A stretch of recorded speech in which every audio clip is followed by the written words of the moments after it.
ધોરણ 12 ની અંદર તારો લક્ષ્યાંક શું હતો કે શરૂઆતથી તારી જર્ની કેવી હતી, એમાં સૌથી વધારે અગત્યનો ફાળો કોનો હતો? આ એક બેસ્ટ મેં પોઈન્ટ નોટિસ કર્યો છે.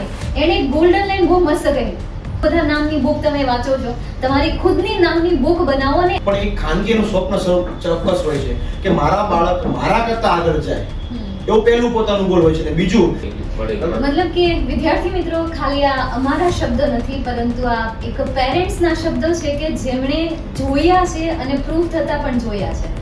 તો એકવાર તમે એમના પણ શબ્દો સાંભળી લો અને પછી અમારા ઉપર વિશ્વાસ કરો. નમસ્કાર, આપણે સૌ જાણીએ છીએ કે હમણાં થોડાક સમયની અંદર ધોરણ 12 નું કોમર્સનું રિઝલ્ટ આવેલું છે. તો ધોરણ 12 ની અંદર આપણી સમક્ષ એક વિદ્યાર્થી છે કે જેના ખુદના જ ઘણીવાર એવું શિક્ષકો કહેતા હોય છે ને કે મહેનત કરો, પણ કોઈ વિદ્યાર્થી માનતું નથી. તો વિદ્યાર્થીએ જ મહેનત કેવી રીતે કરી છે એના માટે સરસ મજાનું આપણે એક આયોજન કર્યું છે. વિદ્યાર્થી પાસે જ જાણીએ કે એને મહેનત અને કઈ રીતે કરવી. સૌથી પહેલા તમારું નામ જણાવો. શું નામ છે તમારું? મારું નામ પોપટ ક્રિશા મહેશભાઈ છે. હું અહીંયા પરમહંસ વિદ્યા ભવનમાં અભ્યાસ કરું. ઓકે, ધોરણ 12 કોમર્સ ની અંદર તમે કેટલા ટકા લાવેલા છે અને કેટલા પર્સન્ટેજ પીઆર આવેલા છે? મને 89% આવ્યા છે તથા 98 પીઆર આવ્યા છે, જેમાં વિદ્યાકુલ તથા મારી સ્કૂલના બધા કોમર્સ ટીમ બધાનો ખૂબ સપોર્ટ હતો. ઓકે, સૌથી અગત્યનો પ્રશ્ન અને સૌથી પહેલો પ્રશ્ન કે ધોરણ 12 ની અંદર તારો લક્ષ્યાંક શું હતો કે ભાઈ કેટલા ટકા લાવવા છે તો હું માતા પિતાના અને મારા પરિવારના હું સપના પૂરા કરી શકીશ? મારે 91% 90 ઉપર લાવવા હતા, A1 ગ્રેડમાં હતું.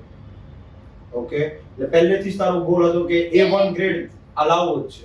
હા, સ્કૂલ ચાલુ થઈ ત્યારથી જ ગોલ હતો કે હા લાવવો જ છે. ઓકે, તો હવે A1 ગ્રેડ લાવવા માટે શરૂઆતથી તારી જર્ની કેવી હતી? શરૂઆતમાં આ બધા સ્કૂલમાં જ્યારે સર ટીચર ભણાવતા કે હાથે આપણને કોઈ હોમવર્ક આપ્યું કે આ કાલ વાંચીને આવજો ની, તો એ બધું કમ્પ્લીટ કરી જ નાખવાનું એની દિવસે. સર ટીચરે જે ભણાવ્યું હોય એ ઘરે આવીને રિવિઝન કરવાનું, તથા વિદ્યાકુલ એપમાં જે વિડિયો જોવા, જે આપણા ડાઉટ હોય એ સોલ્વ કરી દે. ઓકે, એટલે તારા રોજે રોજનું તને જે ભણવાનું મળતું હતું એનો તને ડાઉટ રોજ સોલ્વ થઈ જતો હતો? હા, રોજે રોજ સોલ્વ થઈ જતો. ઓકે, તો તારું એવું કઈ વિચાર હશે કે ભાઈ આજે જે ભણાયું છે એના પ્રશ્ન આજે રિવિઝન થઈને આજે આટલું પાકું કરી જ નાખવાનું, એવું તારું કોઈ પ્લાનિંગ હતું ખરું? હા, એવું પ્લાનિંગ હતું. પછી ફોલો કર્યું હતું? હા, ફોલો કર્યું હતું. ઓકે, એટલે પહેલાથી તારો વિચાર હતો કે ભાઈ આજે ભણાયું એટલા વિષય આજે ભણવા મળ્યા છે એટલું આજે ને આજે જ થઈ જવું જોઈએ. રેડી? બીજું કે આટલી જે તારી મહેનત કરી છે એમાં સૌથી વધારે અગત્યનો ફાળો કોનો હતો? એક તો મારા માતા પિતા, એમનો ફૂલ સપોર્ટ રહ્યો હતો. પછી મારા સ્કૂલમાં જે બધા સર ટીચર હતા ને એમને પણ બહુ સારું ભણાવ્યું, અને વિદ્યાકુલ એપમાં પણ.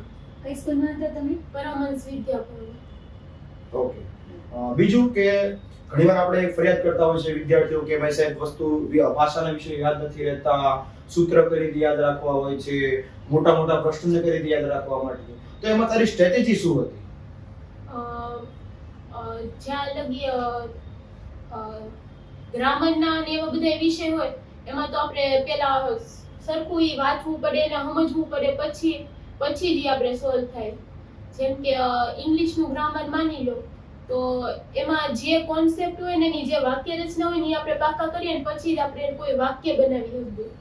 અને ગુજરાતી ગ્રામરમાં પણ એમાં પણ જે હોય મેઇન વસ્તુ એ વાંચવી પડે, તથા એની લગતા જે ઓલા હોય ને એક્ઝામ્પલ અને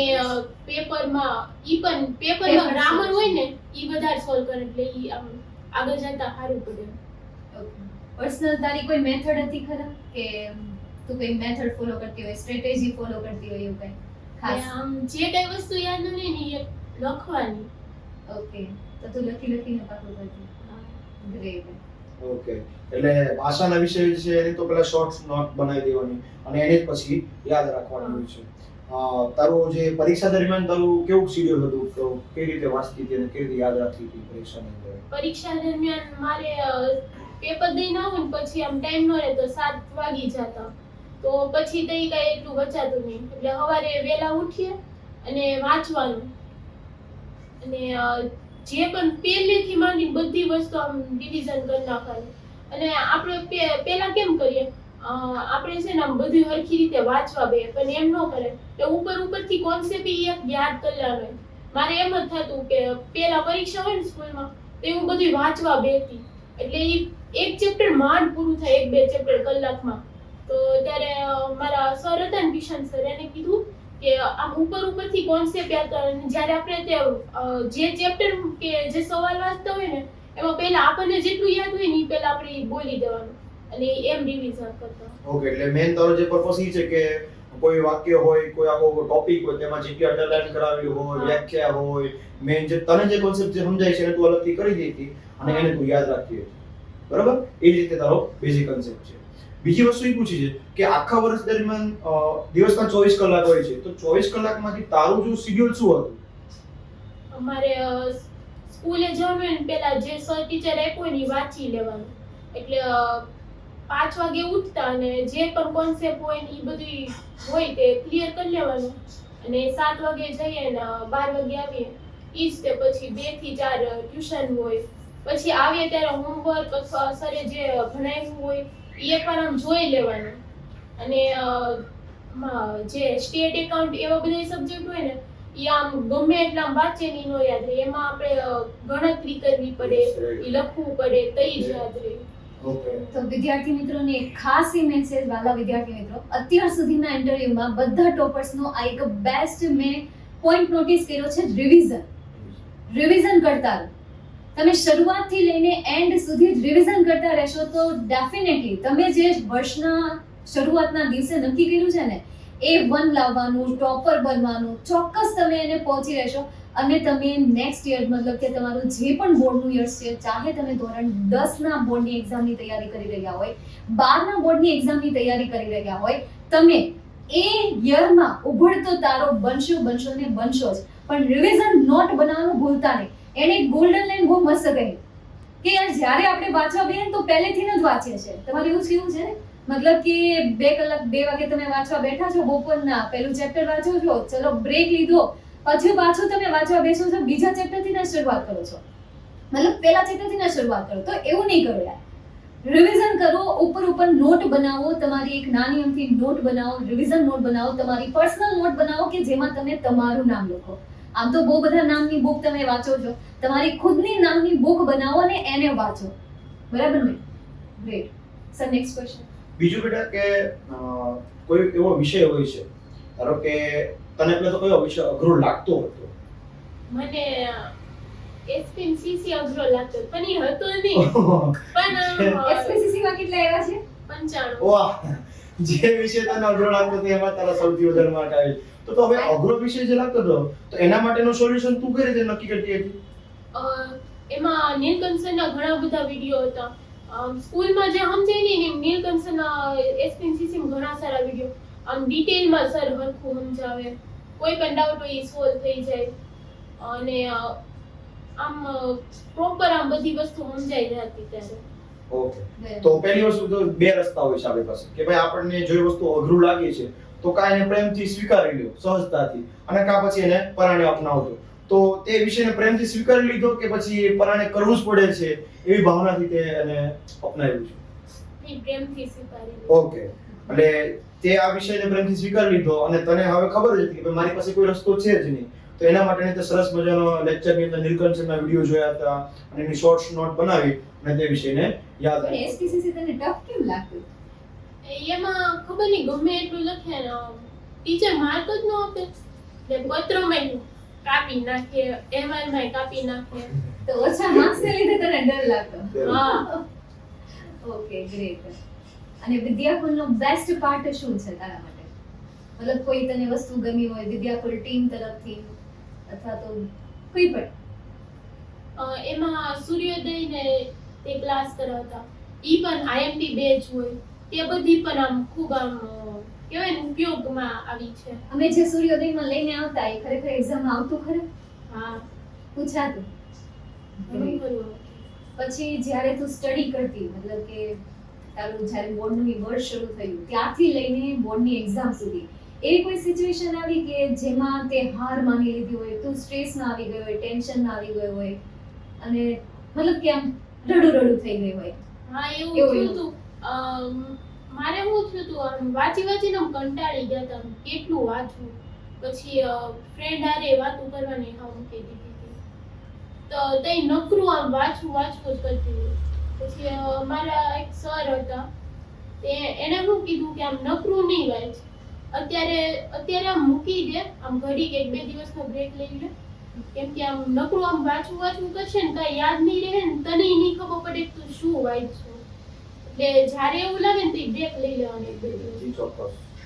ઘણીવાર આપણે એવું વિચારતા હોય છે કે બહુ મહેનત કરવી છે, કન્ટિન્યુ વાંચ્યા જ કરે, પણ વૈજ્ઞાનિકનો નિયમ છે કે ભાઈ અથવા 45 મિનિટ કે 1 કલાક વાંચ્યા પછી 2-5 મિનિટનો આપણે બ્રેક લઈએ તો આપણને ફરીવાર આપણી ઈ જ તાજગી અને ઉમંગ સાથે આપણે ફરીવાર તૈયારી કરતા હોય છે. તો બિલકુલ વાત સાચી છે કે કન્ટિન્યુ તમે વાંચો છો ત્યારે પણ તમે ઘણીવાર કંટાળી જતા હોય છો. તો બેને બહુ સાચી વાત કરી કે ભાઈ 1-8 કલાકનો બ્રેક લઈ લ્યો, અથવા તો 1-8 દિવસ વચ્ચે લઈ લો કે ભાઈ માં શાંતિથી આરામ લઈ લે, બીજી દિવસે ફરીવાર એ જ ઉમંગ ઉત્સાહ સાથે આપણે તૈયારી કરી શકીએ છીએ. અને બ્રેક લેવામાં ખાસ ધ્યાન રાખજો, મોબાઈલનો યુઝ નહીં કરતા. કરતા તમારી પાસે બહુ બધી સ્કિલ છે, ડ્રોઈંગની છે, તમે ગીત ગાઓ, બાથરૂમ સિંગર બની જાઓ, જાતે ગીત ગાઓ, અથવા તો તમારી પાસે જે પણ તમારી સ્કિલ છે, ડ્રોઈંગની છે, કોઈ આર્ટમાં તમે માસ્ટર છો, તો બ્રેક લેવા માટે એનો યુઝ કરો. મમ્મી પપ્પા સાથે વાત કરો યાર.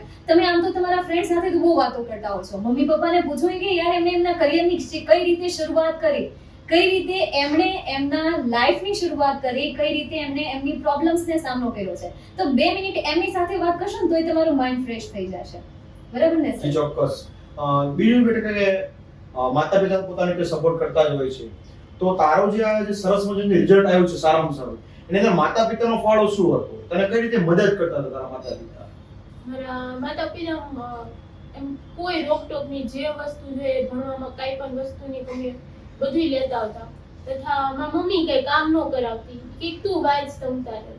બહુ સાચી વાત છે. ઈ પણ સપોર્ટ ફૂલ રહ્યો છે મારા મમ્મી પપ્પાનું બધાનું. અને તે આ નોટ કર્યું એ જ બહુ મોટી વાત છે. બહુ સાચી વાત છે ખરેખર.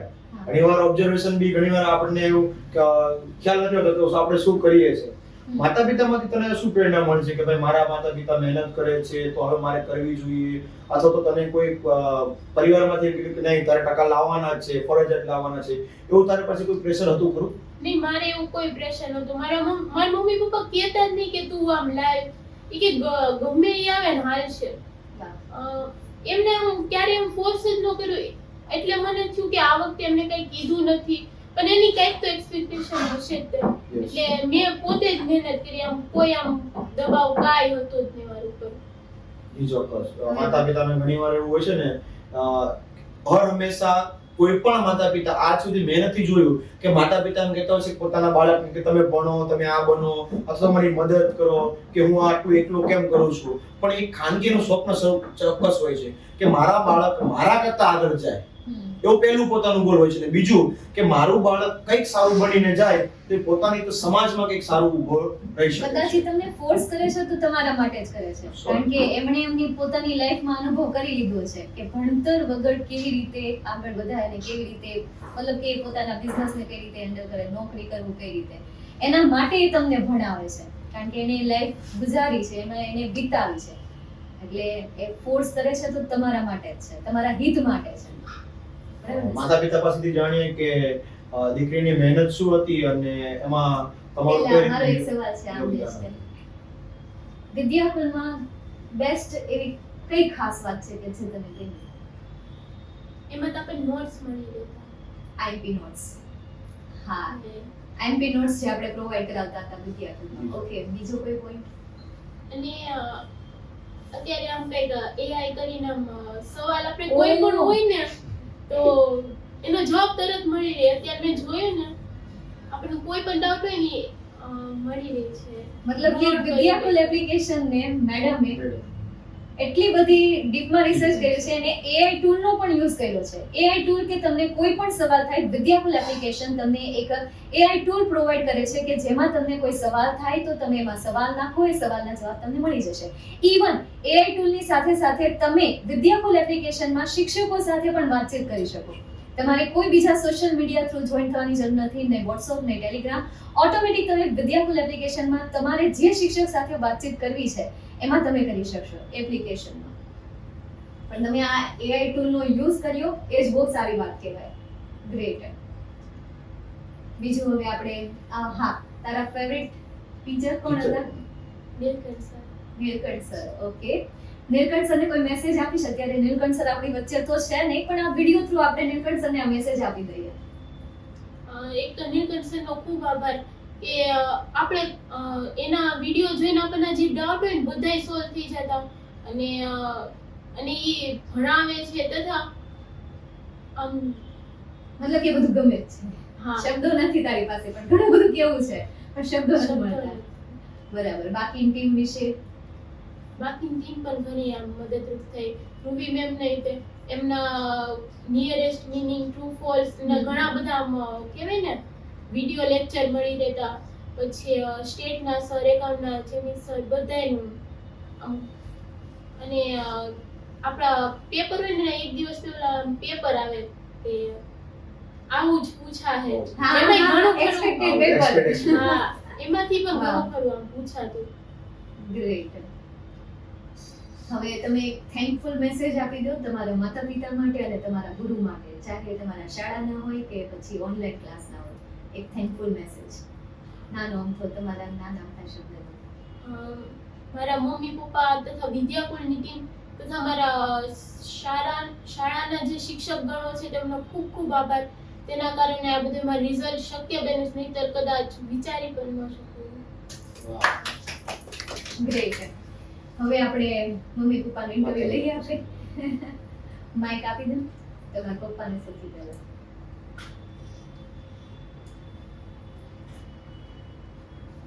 હવે મારો ખાસ સવાલ એ છે, વિદ્યાર્થી મિત્રો, જ્યારે તમારી બોર્ડની એક્ઝામ હોય છે ત્યારે તમને એવું લાગે છે કે તમે એકલા તૈયારી કરો છો, તમે એકલા ટેન્શનનો સામનો કરો છો, તમે એકલા ચિંતામાં હો છો. હવે એ વેમ દૂર કરવો છે. મારે એમના જ માતા પિતા, અત્યારે મારી સામે ઉભરતો તારો એક તો છે જ તે ક્રિશા, એમની સાથે સાથે એમના માતા પિતા પણ મારી સાથે જોડાયેલા છે. મારો એક સવાલ છે એમના માતા પિતાને કે છોકરાએ તો પરીક્ષામાં તૈયારી કરી જ છે, પણ કેટલીક વાત એવી હશે કે જે તમે પાછળથી મતલબ કે આમ મુશ્કેલીઓનો સામનો કર્યો હશે, સંઘર્ષનો સામનો કર્યો હશે, અને એ તમે તમારા છોકરાઓને પણ ખબર નહીં પડવા દીધી હોય. એવી કોઈ સિચ્યુએશન શેર કરો કે જેથી છોકરાઓને પણ ખ્યાલ આવે કે માત્ર એ જ મહેનત નથી કરતા, પરંતુ એમના માતા પિતા પણ મહેનત કરે છે. તો છોકરાઓ આપણો ભણે છે ને, તો એની પાછળ અમને એવું નથી લાગતું કે અમે તકલીફ ભોગવીએ છીએ. એના માટે બધું કરી છૂટવા તૈયાર હોઈએ છીએ. વાહ, નિસ્વાર્થ પ્રેમ. અમારે મહેનત કરવાની હોય છે કે ભાઈ ચાલો આપણી જરૂરિયાત શું છે. કોઈ ભાઈ જરૂરિયાત 25,000 ની છે તો 25,000 કઈ રીતે કમાવા એની સામું લક્ષ્ય રાખી મહેનત કરે રાખવાની. તો તમારી છોકરીમાં લક્ષણ તમારા જ છે.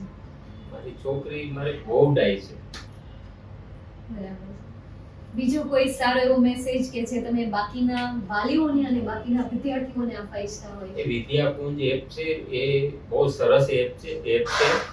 કારણ કે મારે ક્રિશાએ બતાવેલી મને કે ભાઈ આ વિદ્યાકુંજ એપ, તો મારો સન છે એને પૂછ્યું કે કઈ મને બતાવતું, તેને જોઈ તો કે એ તો હું આ વાંચીને તો 10માં રિઝલ્ટ નું લાવ્યો હતો કે પાસ થયો તો, નહીં તો અમને કોઈ આશા જ નહોતી કે ભાઈ મારો સન પાસ થશે 10માં. આમનો મોટો ભાઈ. હા, તમને એવી એક્સપેક્ટેશન હશે કે પાસ જ નહીં થાય? ના, નહીં થાય પાસ. કારણ કે એને કોઈ દિવસ ભણવું જ નહોતું. કોઈ દિવસ એને જો લેસન કે કોઈ હોમવર્ક આપી કર્યું જ નથી, એની પાકી નોટ બનાવી નથી, ટાઈમે સ્કૂલે જવાનું નહીં.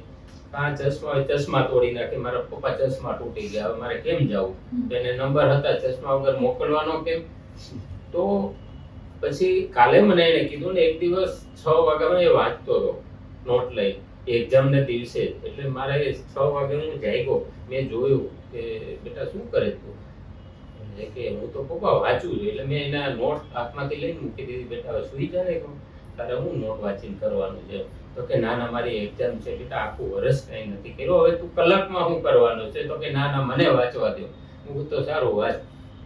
એ કે હું પાસ થઈ જાય પપ્પા. તું પાસ, અમને કોઈ આશા નથી. પછી એની એક્ઝામ પૂરી થઈ એટલે રિઝલ્ટ આવ્યું, મને કે હું પાસ થવાનો. તો એની મમ્મી એમ કહે છે કે તું પાસ થઈ જાય એટલે હું તને મોબાઈલ લઈ દઈશ. તું એની અરે એવી વાતો કરમાં, આ લેવરાવ છે પાસ થશે તો. તો કે ઈ ક્યાં ખાવાનો છે ને આપણે ક્યાં લઈ દેવાનો છે. માતા પિતાને પણ આશા નહોતી કે મારો દીકરો તો પાસ થશે. એ રિઝલ્ટ તો ખાસ એ જોજો તમે. રિઝલ્ટ આવ્યું એટલે મેં એને પૂછ્યું, મને કે પપ્પા હું પાસ. હું કહું તું કઈ રીતે? હું કહું નો હોય પાસ, તારું રિઝલ્ટ લાવ. એ કે તમારા ટકા નહીં જોવાના, એ કે એના 44% આવ્યા હતા. તો હું કહું એ કે પહેલા જેને ચોપડ કરી ટકાની વાત નહીં, હું પાસ થાય. હું કહું હા તું પાસ થા તો ઘણું છે એમ. તો પછી એ રિઝલ્ટ લઈને આવ્યો એટલે મેં એને બાજુમાં બેસાડ્યો. હું કહું બેટા પહેલા તું અહીં બેસી જા. તો કે હું કામ છે પપ્પા? તું પાસ કઈ રીતે થયો એ મને બતાવ પહેલા. તો કહો અમને કે તારા એની સ્કૂલના ટીચરોને એવું નહોતું કે આ 10 પાસ કરે. હું તું પાસ કઈ રીતે થયો એ કહો. તો કે પપ્પા હું થોડું ઘણું તો ભણ્યો છું ને. તો કે બા એ તું થોડું ઘણું ભણ્યો એ નક્કી છે એમ. વાત સાચી. તો કે ટૂંકમાં સવાલ જવાબ આવતા હોય એ 2-4 તો મને આવડતા હોય.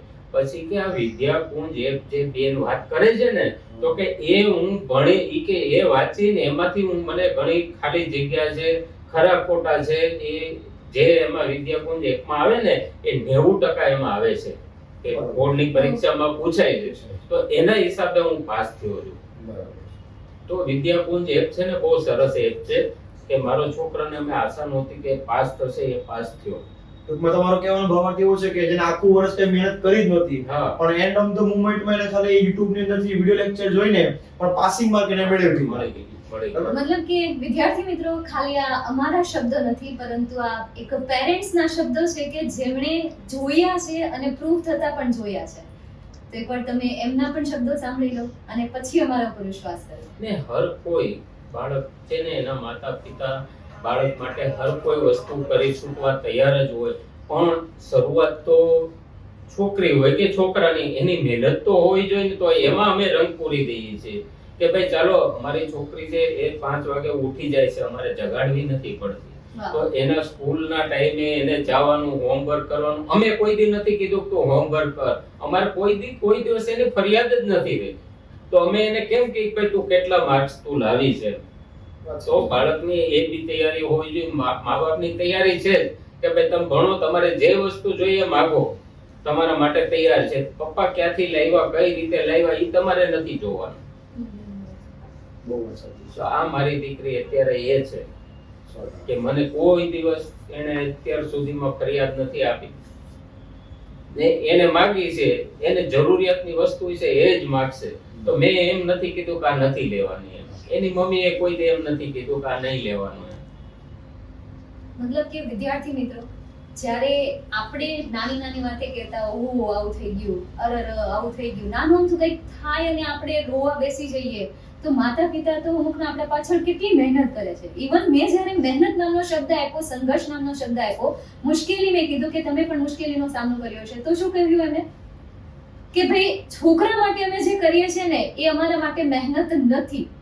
અને આ લાઈન મને ખૂબ ગમી છે, ખૂબ જ golden બધા words મા હતા. બાપની એ જ અપેક્ષાઓ હોય છે, કરી છૂટવા તૈયાર હોય છે, પણ સામો તમારે એ પ્રતિશોધ તો આપવો પડશે હા, ને. તમારે પ્રતિભાવ પ્રતિસાદ આપવો આપવો પડે કે ભાઈ ચાલો હું મહેનત કરું છું, પપ્પા તમે શું કરજો. તો એમ કે તું મહેનત કર તો ખર્ચો કરવા હું તૈયાર જ છું એમ. હા. તને સપોર્ટ કરવા હું તૈયાર જ છું એમ. એની માતા પાસેથી આપણે જાણવાનો પ્રયત્ન કરીએ કે વિદ્યાર્થીને સારામાં સારો લક્ષ્યાંક અને સારામાં સારું રિઝલ્ટ લાવવા માટે તમે શું વિચાર્યું? તમે કયું એની પાસે અપેક્ષા રાખી કે મારી દીકરી આટલું લાવે તો મને આનંદ થાય એવું કંઈક બાબત? હા, એ જે લાવે એ પણ આમ ગોતું. ઓકે. એને કોઈ દી અમે રોકટોક નથી કરી. Okay. અને મને કામે બધું કરાવતી, એમ નહીં કે વાંચવા દઈ જતી. બરાબર. સ્કૂલેથી આવતી તોય વાસણ પોતું કરી પછી ક્લાસીસમાં જતી. બરાબર. એને ના કહેવા છતાં એ થોડું ઘણું કામ કરી દે કે મમ્મી તું ઘણું કરે છે એમ. કોઈ કામ માટે એને કહેવું ન પડે, સામેથી જ કરીને આપે. એટલે એક શ્રેષ્ઠ દીકરી તરીકે પણ એની પોતાની ફરજ અદા કરી છે. બીચોક્કસ. અને એક છેલ્લો પ્રશ્ન તને બેટા કે ભવિષ્યમાં તે 12મું તો સારામાં સારો રિઝલ્ટ પાસ કર્યું છે, હવે પછીનો તારો અભ્યાસ શું છે અને તારે શું બનવું છે? મારે યુપીએસસી ક્લિયર કરીને આઈએએસ. અરે વાહ, બહુ સારું સ્વપ્ન છે. અને એ માટે તે શું શું વસ્તુ વિચારેલી છે? મારે ગ્રેજ્યુએશન બીએ થી જ કરવું છે. Economic Okay. સબ્જેક્ટ થી જેથી ઓપ્શનલ માં હેલ્પ થાય. ઓકે. Great. સરસ. તો 8 થી 5 વર્ષ પછી આપણે મળશું મળશું. ઇન્ટરવ્યુ એ લેવા માટે ચોક્કસ. આઈએએસ ઓફિસરનું. યસ. અને અમારે કેવું પડશે કે મેડમ સાહેબા કેમ છો બધા? મેડમ સાહેબ. પછી મેડમ ને કે ટાઈમ નથી આ ચોક્કસ. હા. હા. એવું પણ ઘણી વાર બની શકે છે. અપોઇન્ટમેન્ટ લેવી પડે ને અમારે. હા. તો ચાલો.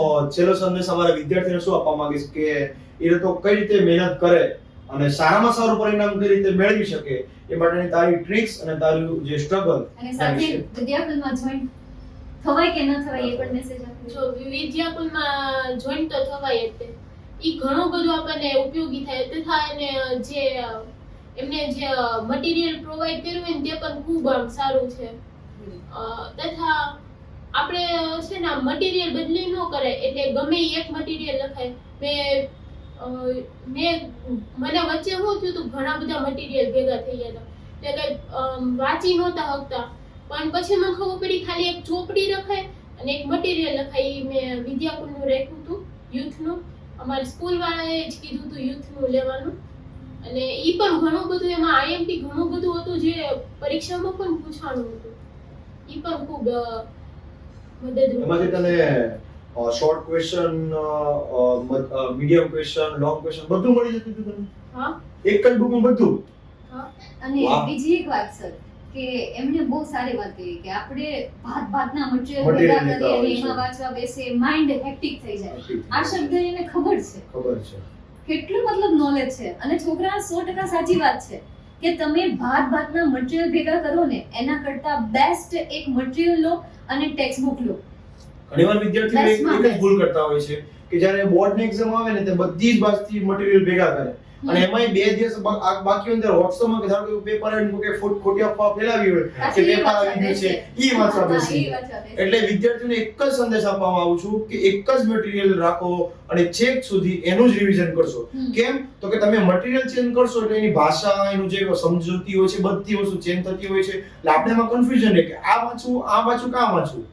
બરાબર છે. એટલે બેસ્ટ અમે વાત કરી દીધી. બહુ સરસ વાત કરી. તો અહીંયા સુધી હવે આપણે ઇન્ટરવ્યુ રાખીએ. ફરીથી આપણે નવા વિડીયોમાં નવા ઇન્ટરવ્યુ અને નવા ટોપર સાથે આપણે મળીએ એ પહેલા ખાસ સાંભળતા જાઓ માય ડિયર સ્ટુડન્ટ. વાલા વિદ્યાર્થી મિત્રો, આ તો ઇન્ટરવ્યુ તો થઈ ગયું. હવે આપણે આ ટોપર તારલાઓ જે છે એમનું સન્માન સમારોહ રાખ્યું છે. અત્યારે ડેટ ફિક્સ તો નથી, પણ આ ચેનલ સાથે જોડાયેલા રહેજો. જે પણ અપડેટ હશે એ અપડેટ તમારા સુધી નોટિફિકેશન દ્વારા અથવા તો વોટ્સએપ દ્વારા અથવા તો લાઈવ શોર્ટ દ્વારા, મતલબ કે નાના વિડીયો દ્વારા તમારા સુધી આ માહિતી પહોંચી જશે. ફિલહાલ આપણે અહીંયા સુધી આ ઇન્ટરવ્યુને રાખીએ. નેક્સ્ટ ઇન્ટરવ્યુમાં ફરીથી એક નવા તારલા સાથે ફરીથી મુલાકાત થશે. Bye and take care.